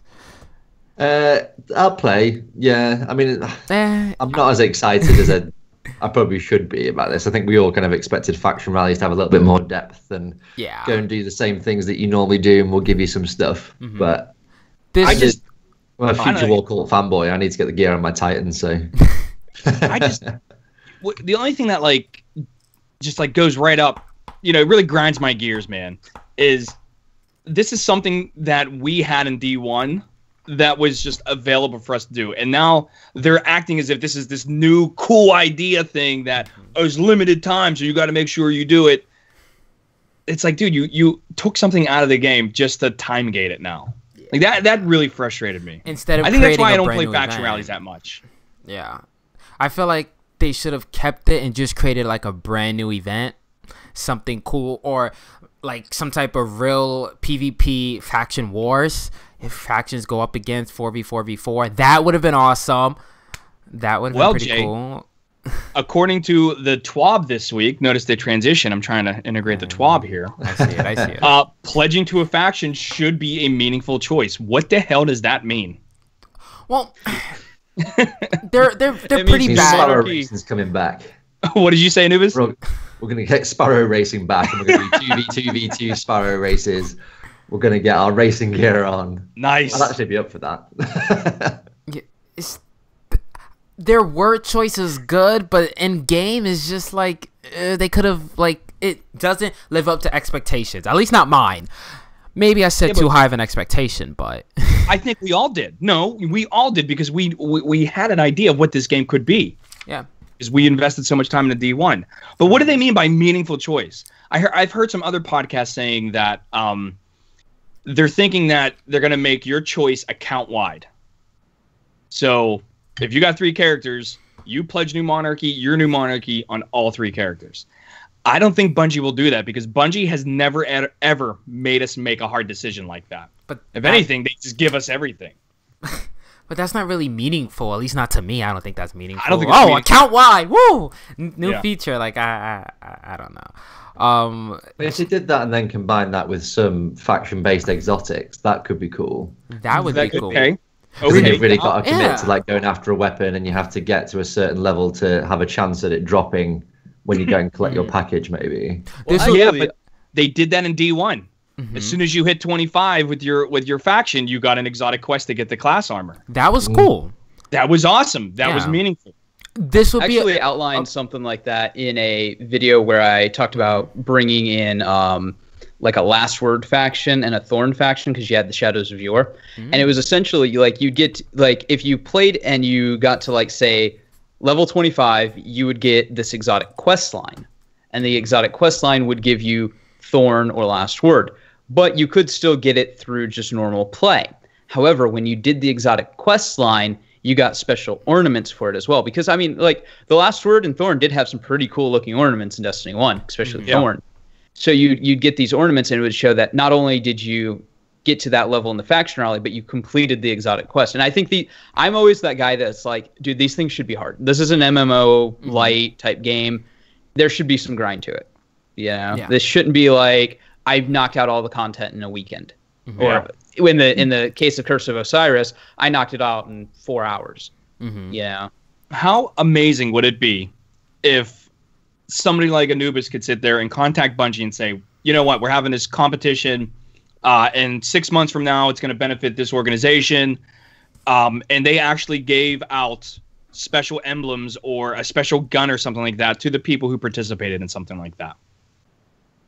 That'd be awesome. That would be amazing. That's the shit that needs to happen with this meaningful choice faction rally stuff. An00bis, how cool? What are your thoughts on this? You got your private matches, right? But you can actually set up the competition in teams of not only the clan but the faction that they represent, and then you can have like a little face-off and all that. So Team FaZe Clan. I'm using that because I was watching CS:GO over the weekend, which is badass. But Team FaZe Clan of New Monarchy did this, and then there's another clan called Luminosity, and they represent Future War Call. And then at the end, you have all three of the major factions with that clan that represents them face off. Like that would be awesome. Like anything to add some kind of variety. Well, I think you're always going to have a hard time with something like that because joining a faction is like is like a player choice. You walk up and you do it. It's not like World of Warcraft where you had the Horde, and like based on what race you picked, you were in the Alliance or the Horde. So it's not necessarily like that in Destiny. So you can't necessarily go, okay, we're going to have an entire clan, a FaZe clan, and they're going to be New Monarchy. Okay. And, it's all just New Monarchy FaZe members. Each individual one would have to select that clan. And I think people select clans for, I like New Monarchy because I like New Monarchy, right? Like the weapons are kind of cool, right? But I like, I like the idea of New Monarchy. They ultimately won't get their last goal, but, hey, whatever. Dead Orbit, like when you compare it to like Dead Orbit and they're like the, emos, and they're like, oh, all is lost. We need to abandon Earth. We're only ever going to get attacked. Woe is me.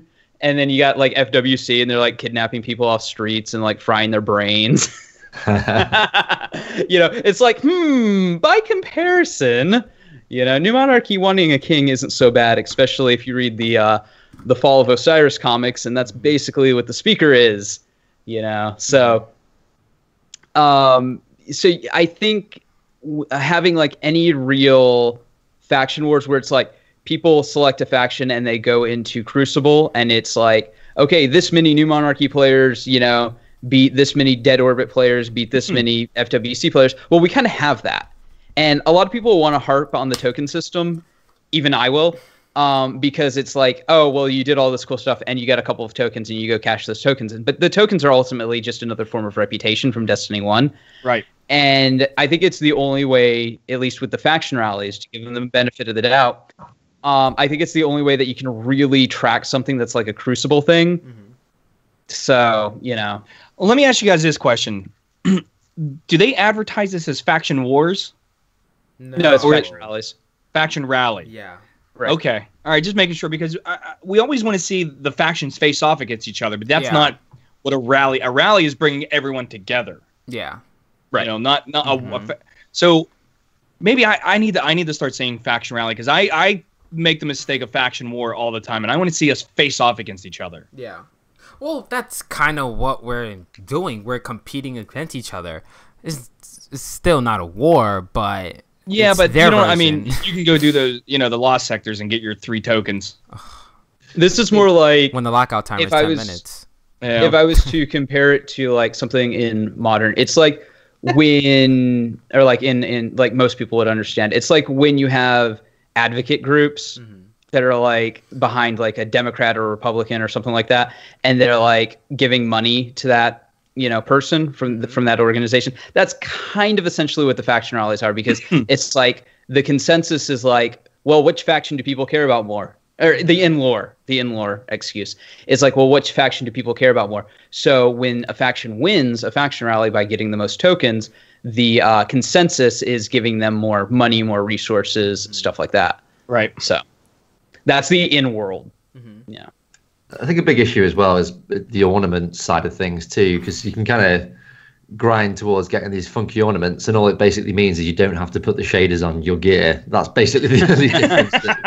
Like, unless you're New Monarchy, and then you got like nice cool lions all over you, Yeah, but if you think of where we were, I know you don't want to harp back onto Destiny 1 too much, but you look at where the ornaments were for the raids at the end of it. And you're like, this Vex guy with like a robotic leg and like tentacles out the back of your head and all this kind of shit. Like now you just get a different shade and maybe a little bit of a glowy chroma from halfway through G1.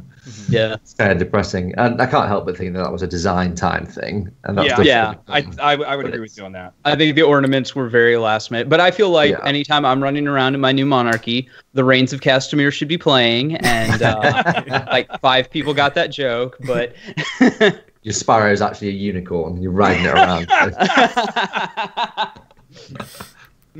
So, here's a deep question for you guys. Oh, deep. Is it? Is so it deep or is it steep? it's pretty deep. Paul. Whoa. Anyway, what direction would you guys like to see this game going in terms of lore? So, Joker, I'm gonna pass that to you first. The garbage can. Oh my god. Actually, no. So, Just kidding. I think how many gods do you have to kill before it's like monotonous? 5. Like we're kind of already there. Like no, think about it. Like we've killed so many gods at this point, and then like I mean, Callus is kind of a god because he's got the power of some kind of power, and then you've got like the nothings out there. That's the kind of new entity that was introduced. It's in some of the Callus cards. He talks about going to the edge of the universe and like finding this force, and it was just the nothing.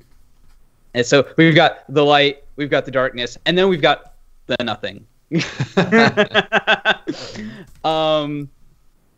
And he kind of talks about that. He's like the 9, they're idiots. The awoken, they're idiots. The darkness, they're idiots because the real enemy's coming, and it's the nothing. And I'm like, well, okay, is that what those pyramid ships are then? So I think what I would like to see is, have you guys seen the kind of dev document for oh god, what's that game? The guy from Halo is working on it. Scavengers. No. Okay.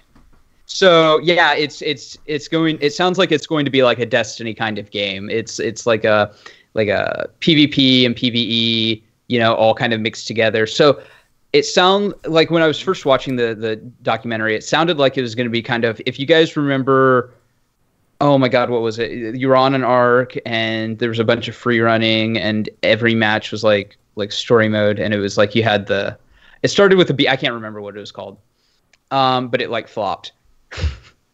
And so you have these PvP, PvE elements, and what they're doing in that game is it seems like the game takes place just after their worlds collapse, or their worlds like forever winter, their ice age. Something happened, the moon looks broken. I don't know necessarily all what's going on with it, but it looks really interesting. But all the tech is low, like it's low tech, like people are scavenging. It's in the name. And I think what we should see with Destiny is kind of a return, and they could have done that with the Cabal invasion. They could have set everybody back to the Stone Age, essentially. And I mean, they got rid of our inventories. They could have really have gone there.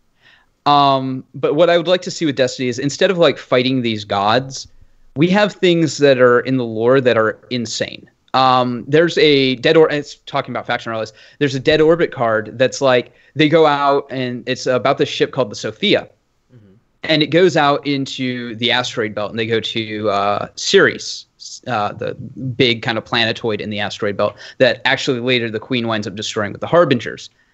And there's a ship kind of in the orbit of this, and they go down it, and it's just whatever's in it, people come screaming, like they're just screaming about eyes. And it's like everybody goes insane. The captain hasn't slept in like a week, And I'm like, dude, why haven't we gone to that? That sounds so cool. Like fighting Cthulhu stuff that was made in the Golden Age by people in the Golden Age experimenting with stuff. Because if you go into like the lore of like Clovis Bray and whatnot, they were not right. They were not good people. Like we think about the Golden Age and it sounds like, oh yeah, the war was gone, strife was gone, everybody was nice and happy, and yada yada yada. No. Look at some of the Siva stuff, man. It's like human experimentation, and then like people who were gonna like rat it out got like just disappeared. So I would like to kind of go and explore. Like we've explored the Hive, we've explored the Vex, we've explored the Fallen. They had a chance to kind of explore humanity with the Siva crisis, but really that was just about the Iron Lords. So I would really like to just kind of go and have like an exploration of all these older Golden Age stuff, like these facilities where like these Cthulhian horrors can be. And that would be a really interesting way to kind of bring in a new type of enemy as well. Like you have these, like you go to the ship that the I think it's like they call it the A113, and you go to this and you now have these like kind of like weird kind of Cthulhian new enemies that you have to fight, and they can make that a raid. Okay. And so you have all these different stories that they could be telling, and they could be their own. If you have any of you, all of you, either of you played The Witcher? No. Sadly, I haven't. 3 guilty faces then, wasn't it? I feel like I really should have. Yeah, I really should have. I haven't touched it yet. I can call my brother. I know he I'll does play it that. tomorrow, I promise. So in The Witcher, I'm kind of going off on tirade, but in The Witcher, you had the overarching story of wanting to stop the Wild Hunt. Okay. But like you'd have these like side quests that he would go on, and it was like one quest was like literally the retelling of Beauty and the Beast. Like it's literally just Beauty and the Beast. But it's like the Grimm Brothers version. It's like dark and like fucked up and so stuff like that. And so what they could have is these kind of self-contained stories and adventures that you could go on, like these quests, but they have an overarching like tie back to the Golden Age or back to, because there's like a war brewing between the Awoken. I mean, Aldrin went out and like conquered the fallen houses and brought them all together. That's why they were wearing purple, I presume. Yeah. And we have no idea what that's about, right? I mean, the only reason he would need an army is if he was going to go against the Awoken or the Nine. Right. So it's like you could we're investigating all this stuff and we're like looking for this Golden Age technology and stuff like that. And then you have Aldrin and whatnot going and doing their thing, and the paths are crossing, or you're getting like hints of all this greater stuff, and then that comes into conflict, So I don't know. I like having these smaller stories where it's more like into what humanity's past was, because I mean, it's only been 500 years since the collapse. Or not even been 500 years since the collapse. It's been 500 years since Failsafe crash landed on Nessus. And you have to imagine that they were launching colony ships, which was what Failsafe was, in the prime of the Golden Age, Yeah. Because she wasn't an escape ship. She was we're going to go to a planet and we're going to terraform it ship. So there are people who were alive after the collapse, because the average lifespan was like 200-300 years, that were, that could still be, kind of in that like living period within like a generation or two. So why don't we know more about the collapse, or why don't we know more about the Golden Age? I think that's a really great place to explore it. I think for me, I would really like to see us lose, because so far, like, we kind of lost in the Red War, but then we just came right back. No. I want us to lose, because we keep killing these powerful gods and all, and no one's really like coming after us. So I would really like to see us lose, like something big and bad come for us, destroy us. We have to go back in time, rebuild, and really just do that so we could prevent that, or just something. I have a video about that. That's what I thought Destiny 2 was originally going to be. Yeah.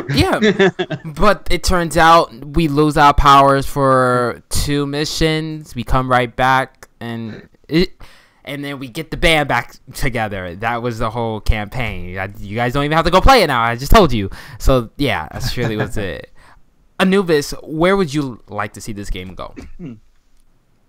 I mean, from a practicality standpoint, just a place to gather all the lore would be helpful.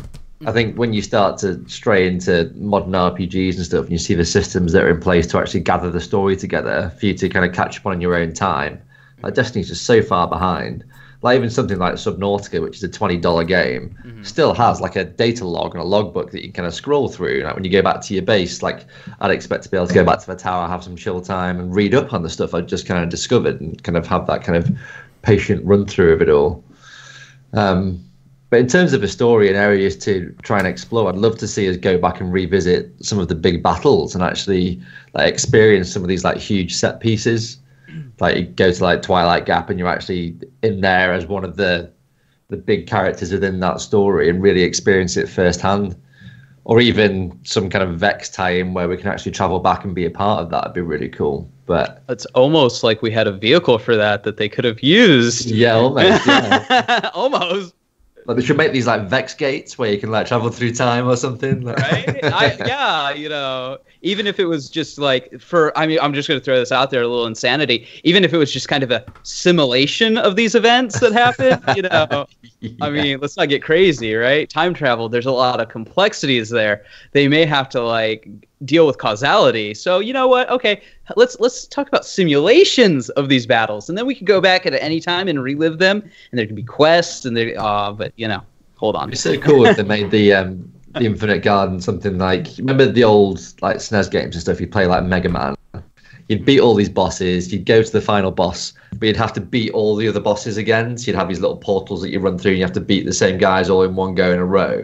It'd be so cool to have like an arena mode where you went into like the Infinite Garden. It was like okay, like a boss rush. Forest, yeah. Sorry. Yeah, so like one door opens and it happens to be a raid boss from D1 that you have to go and beat, or you come back to the center and like another random door opens and you go and fight like a strike boss or something. And it's kind of that'd be such a cool thing to do. And they've got the content there. They could even, I know Bungie love recycling stuff. They could even recycle all the old stuff and have like 20 boss fights that randomly spawn essentially within this system. That'd be such a cool thing to see. And again, like take your team of 4 or 3 in and you know, just kind of run through almost like a boss rush horde mode. Yeah. Novel concept. Break new ground here. Yeah. So yes, I mean my lore knowledge is obviously nowhere near as in depth as Joker's, but I think we all, when they say they're going to put it in game, they need to do it properly, and I think more cutscenes would certainly help as well. I mean, like one cutscene in Curse of Osiris, essentially, which we saw in the reveal, is not enough to tell a story in my eyes. And I don't think you really engage with the characters without that. You need the cinematic part of it to really kind of get some emotion across and like try and build up to the next fights and all that kind of thing. So I'd like to see that happen too. But yeah, no, I completely agree. I mean, think about this. They had the really cool Zavala trailer, right? So what if... And they stopped it. Sorry, what if... No, you're good. What if like they had something like that for all the characters, but it's like you go around and say they brought back the Cosmodrome or something because it looked like Zavala came out of the Cosmodrome. Mm-hmm. And so you're like going around and you're, you know, scanning things and you're collecting things like you would the Grimoire of the Dead Ghost. And you get X and you get a pop-up like hey, in your menus, you've unlocked this new cutscene fragment. And it plays a bit of that Zavala cutscene. It plays, you know, and you get one for Cade, you get one for Ikora. Yeah, and it gives you more of these characters' backstory in a way that's like, oh, hey, this is really cool. And then you get like Grimoire that expands on that. And I don't see why this is an either or. Now, I understand that like making cutscenes and stuff, like the Blur ones, is going to be insane. That's a huge undertaking. But we don't need Blur cutscenes for everything. You can have in-engine cutscenes that are made with the character models. You know, most games do that. You know, and the Destiny character models aren't terrible. Mm-hmm. You know? You look at something like Uncharted that does that so well. Yeah. It's kind of incredible. You kind of see the disparity between the voice acting and the character renders and like the emotion that the characters show in that versus something like Destiny. Like that, there's such a big distance there that definitely needs to close. I mean, look at Halo. I've had to go back and recently replay through a lot of Halo games, so it's on my mind. But look at Halo Reach. Halo Reach used a system where it was all in-game assets used to make the cutscenes. In fact, they just had people spent like 8 years trying to break into a cutscene room, and that was like a huge. I saw that story. I saw that. Yeah. And that was one of the reasons why, and they do the in-game cutscenes in Destiny. That's why you can see your character with the way they look with their armor and stuff. So I don't know. They have the technology. They obviously employ it, but they seem to want to fall back more on the Blur stuff. And I mean, don't get me wrong. I love it. Like, more Blur, the better. Like, if we could get a Blur Destiny movie or like a Blur Halo movie, I don't even care how necessarily good it is. Shut up and take my money. Just as long as it's like, is there explosions and is there people like shooting each other? Like, I don't necessarily care if it's 100% like chew the lore. One of the things I'm reading right now is like a Gears of War comic, again, because I'm branching out into other lore. And in it, the Locusts are like having conversations. Okay, if you've ever played Gears of War, they could say "For the Queen." Yeah, but they're like having conversations. It's like the Rise of Rom, and I'm like, yeah, this is probably not canon, but it's just amusing as fuck. So like, you know, I let it pass. Mm-hmm. Yeah, but I think they have it. They even have enough people. I mean, come on, look at what's done with smaller studios. I mean, you're talking about Subnautica being really great. What was the studio? It probably was nothing like Destiny. Yeah. God no. I couldn't even tell you who made it. I am curious to see what the fall 2018 lore is going to be in that expansion, but I'm excited. Even expansion 2 in May. I'm still gonna play it for the story if it's good. I hope, but you're excited for my rant video about it. Let's be honest. I can say we will definitely be having a lore topic show soon. Hopefully, as after they announce expansion 2 and the story, we will have a show on that. I hope. Yes. All right, guys. So let's move into our final segment, which is the last word. So there is always some positivity that is always going on. So tonight I would like to give tonight's last word to Mesa Sean because he is such a positive guy, always spreading positivity. He's a great guy and a great content creator. So yeah, he gets tonight's last word. All right. Thank you so much, An00bis, for joining us this week here on the DTR podcast. You are an amazing guest. Thank you. That's been good fun. Thank you for having me. Anytime. Joker, your first full show as a regular co-host. Thank you, my friend. You are great. Thank you. And so many more. As always, J-Ram, thank you. Thank you. All right, guys. Thank you guys so much for tuning into this episode of the Destiny Tracker podcast. So where can we find you guys on social media? An00bis, you first. So my personal Twitter, as it is now, if you just want to watch streams and chill out and talk about games, is An00bisGaming with number zeros instead of letters. If you want to keep an eye on the event stuff, it's GetWreckedTM on Twitter. So if you look for GetWrecked, we've got a website and Facebook page and all the other good stuff. So that's really where you'll find the fun stuff about tournaments and things. So. All right, sweet. Joker. I am DSR_Joker on Twitter, and then you can find me at Darkside Royalty Lore on YouTube. All right, J-Ram. J_Rambo9119 on Twitter and Pornhub. Tinder. On Tinder. Swipe to the right, please. I can't even top that. You're gonna branch out in content these days. Hey, you do. Oh my god. I got many talents. It's great advertising. You just like you're not even there for the videos. You're just like advertising in the comment section. That's all I do. Oh man. You guys can find Destiny Tracker on Twitter at Destiny Track. Me on Twitter at J_DTR.